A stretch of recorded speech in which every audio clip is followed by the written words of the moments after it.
It is early morning. The house is quiet except for the sound of a stove being lit and a pot being set on it. Someone is preparing breakfast. Nothing elaborate, but measured carefully, the way it is every morning. A work coat hangs by the door. It has been repaired at the elbow and again at the cuff.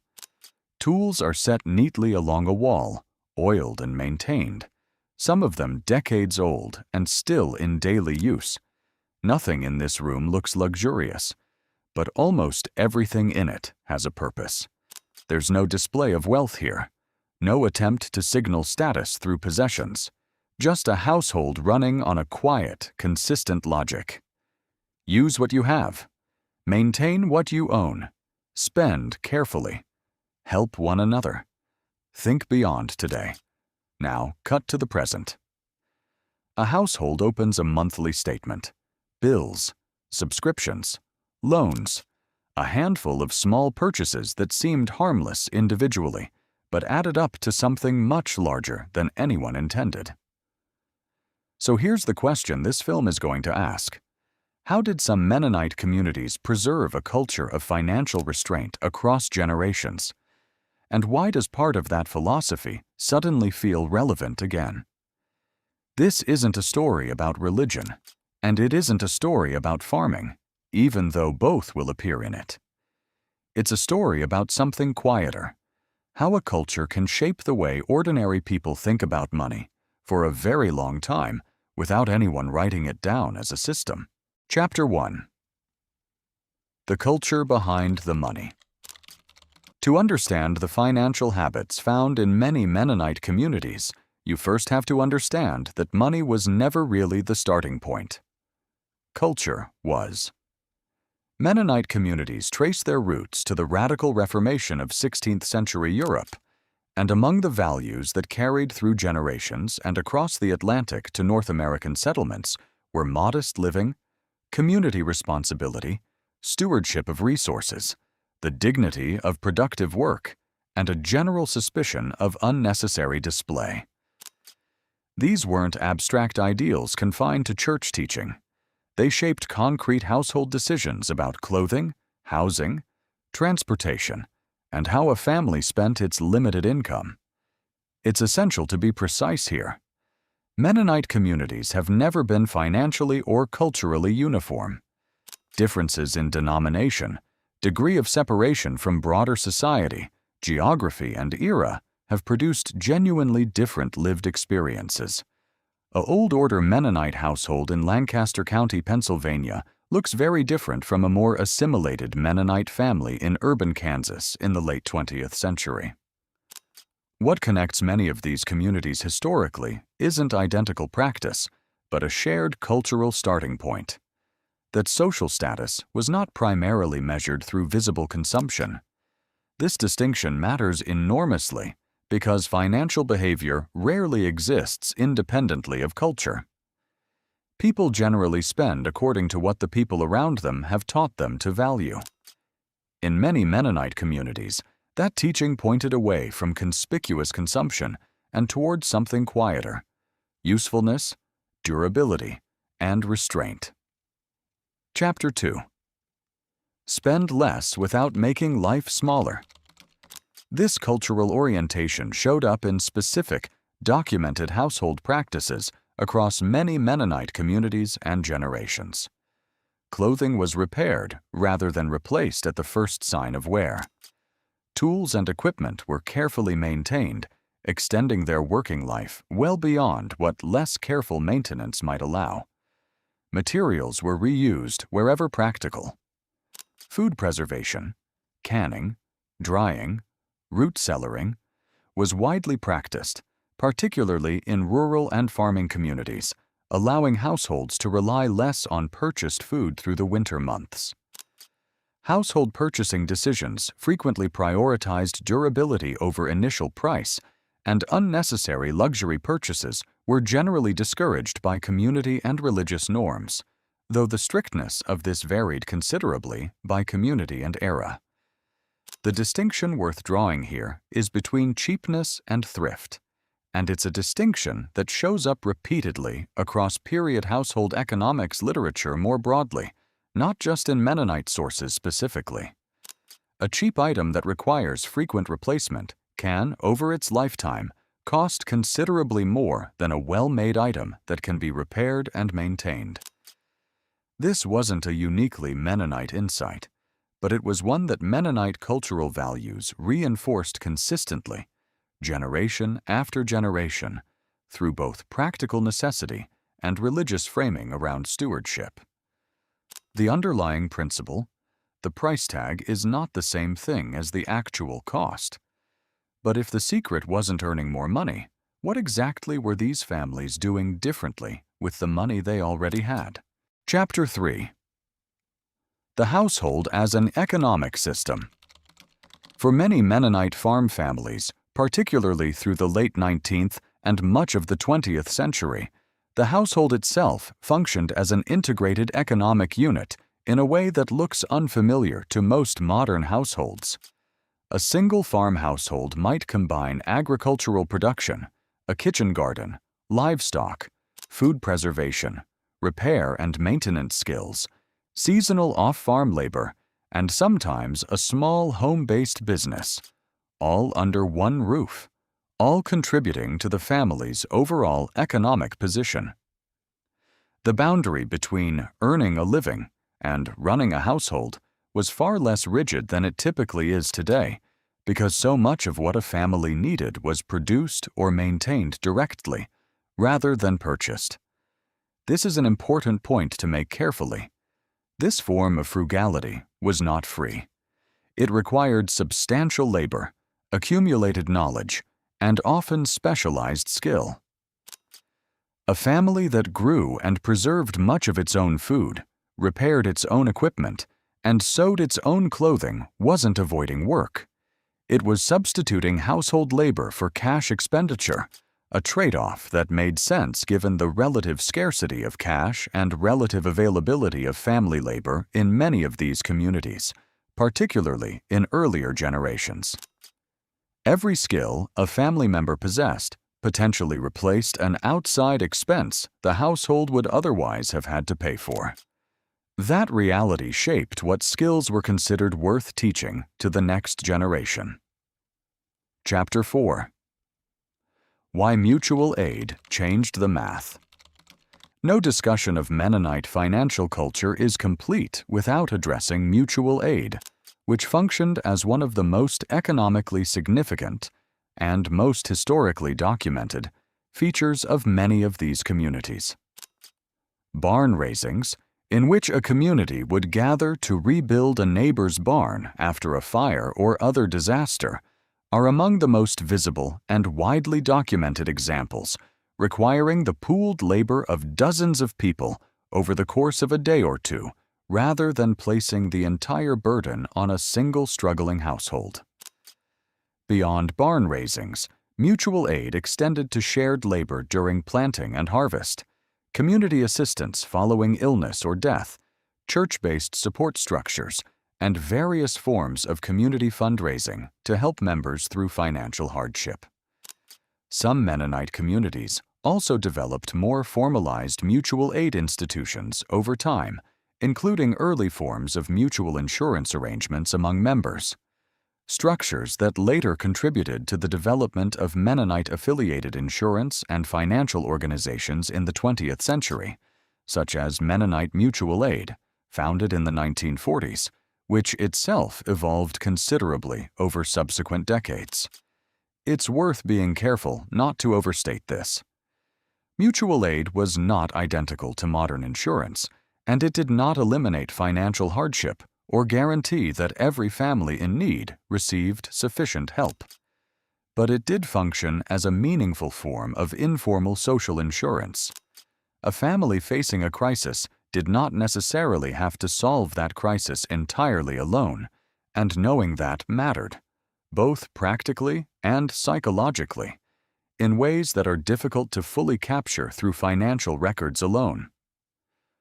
What happens when a household has a high income but no skills, savings, or community to fall back on? Chapter 5. The debt question. Attitudes toward debt within Mennonite communities deserve careful, nuanced treatment, because the historical reality is considerably more complicated than a simple story of debt avoidance. Religious and cultural values around simplicity, stewardship, and mutual obligation did generally encourage caution around borrowing, particularly consumer debt taken on for status or convenience rather than necessity. But this did not mean Mennonite farmers and business owners avoided debt entirely. Far from it. Farm expansion, land purchases, equipment investment, and business capital frequently required borrowing, and historical agricultural and business records from Mennonite communities document mortgages, loans, and other forms of productive debt used deliberately to build long-term economic capacity. The more useful distinction here isn't debt versus no debt. It's the distinction many of these communities drew between different purposes for borrowing. Productive borrowing aimed at building a durable asset or business capacity, necessary borrowing to weather an unavoidable hardship, and consumer or status-driven borrowing taken on simply for convenience or display. The first two were broadly tolerated and often actively pursued when circumstances called for it. The third was the type of debt that community and religious values most consistently discouraged. Chapter 6. Saving before you need it. Households facing the ever-present possibility of crop failure, illness, equipment breakdown, or a sudden downturn in the broader economy needed some kind of buffer. And this buffer took forms that don't always show up neatly in financial records. Monetary savings mattered, where they were possible. But so did physical reserves, food stored through the winter, firewood cut and seasoned in advance, preserved produce lining a cellar, spare tools and materials kept on hand, livestock that could be sold if genuinely necessary. Skills themselves functioned as a form of reserve. The ability to repair rather than replace something meant a broken tool or a torn garment didn't automatically translate into an emergency expense. And relationships through the mutual aid networks discussed earlier functioned as a further layer of resilience that a bank balance alone couldn't provide. This is a genuinely important point for a documentary about financial resilience to make clearly. Resilience doesn't only exist in a savings account. It can exist in stored food, maintained tools, practiced skills, and dependable relationships, forms of security that a modern household focused primarily on liquid savings and credit scores might overlook entirely. Chapter 7. The real wealth. Skills. This may be the most important idea in the entire documentary, so it deserves room to breathe. A family in which someone knew how to repair farm machinery, sew and mend clothing, preserve food safely through canning or drying, perform basic carpentry or building repair, maintain tools and equipment, grow a substantial portion of its own food, or run a small trade or business possessed real economic value. Value that simply doesn't show up on any balance sheet, but that reduced the household's dependency on outside purchases in tangible, ongoing ways. This wasn't effortless self-sufficiency, and this documentary won't pretend it was. These skills required years of training, often passed down directly from parent to child or within a close community, along with the tools and opportunity to practice and refine them. A household without access to that transmission of skill, through disruption, migration, or changed circumstances, lost something genuinely valuable, even if it couldn't be measured on a ledger. But where these skills persisted, they functioned as a quiet, durable form of wealth. The capacity to meet a need directly rather than through a cash transaction. What if one of the most valuable forms of wealth in these communities wasn't money at all? Chapter 8. When the world changed. Mennonite communities did not remain frozen in the 19th century, and this documentary needs to be direct about that. Across the 20th century, mechanization transformed agriculture, reducing the labor needed for many farm tasks while requiring greater capital investment in equipment. Automobiles, electricity, supermarkets, mass-produced clothing, consumer advertising, modern banking, and expanding educational and occupational opportunities all reached Mennonite communities just as they reached the broader society around them.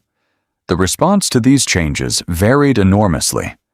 Some communities and individual families adopted new technology and modern consumer patterns relatively quickly, gradually integrating further into the broader North American economy and society, entering professions, higher education, and mainstream business alongside, or instead of, farming. Other communities, most visibly Old Order Mennonite and Amish Mennonite groups, deliberately maintained stronger traditions of separation, technological restraint, and simplicity. For reasons rooted specifically in theological conviction about maintaining distinct community life rather than simple resistance to modernity for its own sake. The genuinely interesting historical question isn't whether Mennonite communities changed. They clearly did, unevenly and in different directions. It's how certain underlying financial values persisted through those changes, even as the technology, occupations, and daily texture of life around them transformed almost completely. Chapter 9. Does it still work? Modest consumption, skilled trades, family business ownership, mutual aid networks, deliberate purchasing, and serious saving remain recognizable features of contemporary Mennonite communities, including highly assimilated ones. This documentary won't claim these communities are immune to debt or financial hardship. They aren't. Individual outcomes still depend on land, occupation, education, and opportunity, the same as anyone else. The more honest question is simpler.